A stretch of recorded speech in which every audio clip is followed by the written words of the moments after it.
اہل بیت اطہار جو حضور کی آل ہیں، ان کی تعظیم ضروریات دین میں سے ہے۔ ہم حضور صلی اللہ علیہ وسلم کے اہل بیت سے محبت کریں۔ اگر اس کا ہمیں فائدہ کیا ہونا ہے، بلکہ اللہ کے حبیب صلی اللہ علیہ وسلم نے ابتداء ہی ہمیں تربیت دی ہے۔ کیونکہ رسول اللہ صلی اللہ علیہ وسلم نے فرمایا ہے کہ اپنے بچوں کو 3 چیزیں ضرور سکھاؤ۔ حب نبیکم، مجھ نبی کی محبت ان کے دل کے اندر داخل کرو۔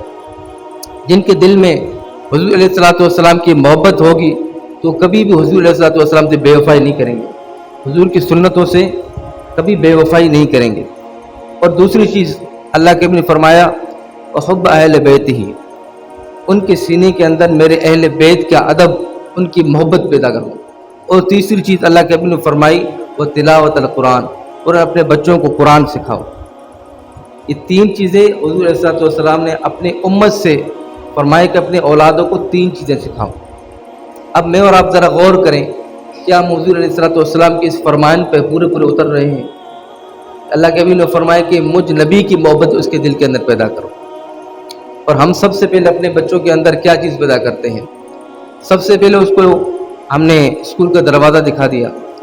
سب سے پہلے اسے انگریز کی وہ تعلیم جو ہم پر مسلط ہے سیکھنا ضروری ہے، لیکن واجب نہیں ہے۔ لیکن اہل بیت کرام کا ادب واجب ہے، حضور علیہ الصلوۃ والسلام کا ادب یہ واجب ہے۔ اگر آپ ساری زندگی بھی پڑھتے رہیں اور آپ کے پاس حضور علیہ الصلوۃ والسلام کا ادب نہ ہو تو آپ کی نمازیں کسی کام کی نہیں ہیں، آپ کی تلاوتیں کسی کام کی نہیں ہیں۔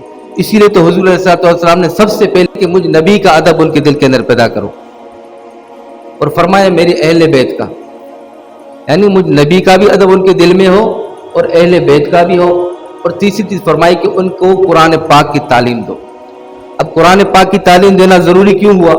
کیونکہ یہ پورا قرآن آپ اٹھا کر دیکھ لیں، یہ حضور علیہ الصلوۃ والسلام کے فضائل بیان کرتا ہے، حضور علیہ الصلوۃ والسلام کے اوصاف کو بیان کرتا ہے۔ یہ پورا قرآن حضور علیہ الصلوۃ والسلام کی نعت ہے۔ اور دوسری چیز حضور علیہ الصلوۃ والسلام کے اہل بیت کا اس کے اندر ذکر ہے۔ اور اللہ کے بھی فرماتا ہے کہ میں تم سے اس پر کوئی اجر نہیں مانگتا۔ کس پر؟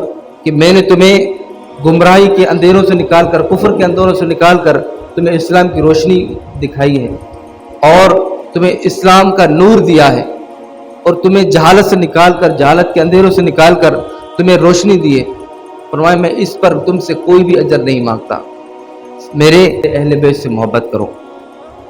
تو ہمیں یہ درس اور یہ سبق دیا گیا ہے۔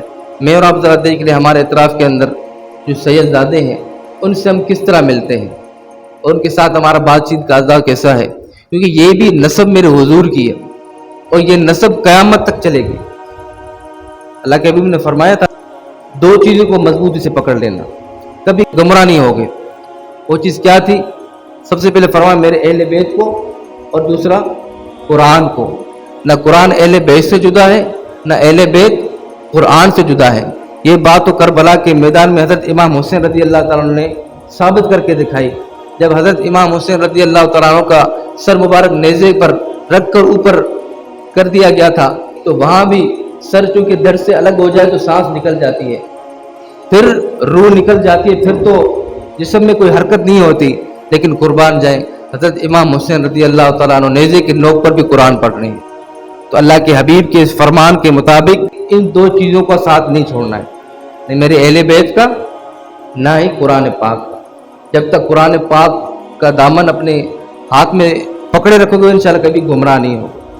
آج بہت سے لوگ اہل بیت اطہار سے محبت کا دعویٰ کرتے ہیں، یہ ہم تو مولا علی والے ہیں، ہم تو مولا علی سے محبت کرتے ہیں، لیکن آگے کیا کہتے ہیں کہ جی قرآن کے پارے مکمل نہیں ہیں۔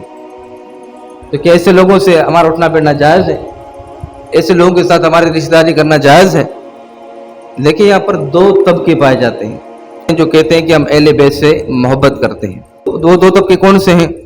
ایک طبقہ کہتا ہے امام حسین کی محبت بھی میرے سینے کے اندر ہے، لیکن یزید کو بھی ساتھ امیر المومنین مانتا ہے، یزید کو بھی امیر المومنین مانتا ہے۔ وہ یزید جو شرابی تھا، جو زانی تھا، جو ہے وہ بدکار عورتوں کے ناچ دیکھا کرتا تھا، اس کو بھی کہتا ہے امیر المومنین۔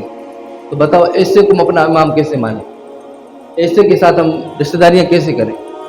اور دوسرا طبقہ وہ ہے جو ملنگ طبقہ ہے جنہوں نے بال جو ہے اتنے بڑے چھوڑے ہیں کہ دیکھنے والوں کو عورت محسوس ہو، اور پھر داڑھی منڈوا دی ہے، میں مولا علی سے محبت کرنے والا ہوں۔ اس کا کون سا انداز ایسا ہے جو مولا علی سے محبت والا ہو؟ مولا علی نے کبھی نماز قضا نہیں کی، کتنی نماز سے محبت تھی، کتنا پیار تھا۔ لیکن یہاں پر ایک طبقہ ایسا ہے، میں نے ایک انٹرویو دیکھا، اس انٹرویو کے اندر ایک مزار پر بیٹھا ہوا اور بابا بیٹھا ہوا ہے، اس سے ایک نیوز رپورٹر انٹرویو لیتا ہے اور اس سے کہتا ہے کہ بتائیں جی فجر کے اندر کتنی رکعتیں ہیں؟ تو سامنے سے بجائے وہ بتانے کے وہ جواب کہتا ہے کہ یہ کام مولوی کا ہے، ہمارا نہیں ہے۔ کس کا کام ہے جی؟ یہ کام مولوی کا ہے۔ تو آپ کون ہیں؟ بولتا میں مولا علی کا ملنگ ہوں۔ تو کہا آپ نماز کتنی پڑھتے ہیں؟ وہ تو کہتا ہے کہ میں نماز نہیں پڑھتا، ہماری عبادت یہی ہے جو آگے آگ جلا کر رکھی ہوئی، یہ ہماری عبادت ہے۔ تو ایسے جاہل لوگ پیروں پر بیٹھ کر جو ہے وہ لوگوں کے عقائد کو چھین رہے ہیں، اور لوگ ان کو بابا سمجھ کر ان کے پاس بیٹھتے ہیں اور ان کی جہالت کے اندر شامل ہو جاتے ہیں۔ تو مولا علی کے ملنگ وہ نہیں ہیں۔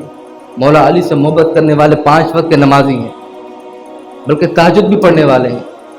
تو مولا علی سے محبت کرنے والے، ان کا دم بھرنے والے، ان کی سیرت بھی تو عمل کریں نا۔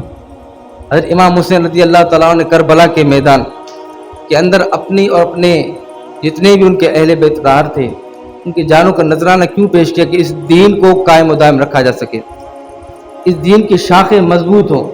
لیکن اس دین کی شاخوں کو ہم نے اتنا مفلوج کرنے کے بعد بھی عاشق رسول ہونے کا ہم دعویٰ کرتے ہیں کہ ہم تو عاشق رسول ہیں۔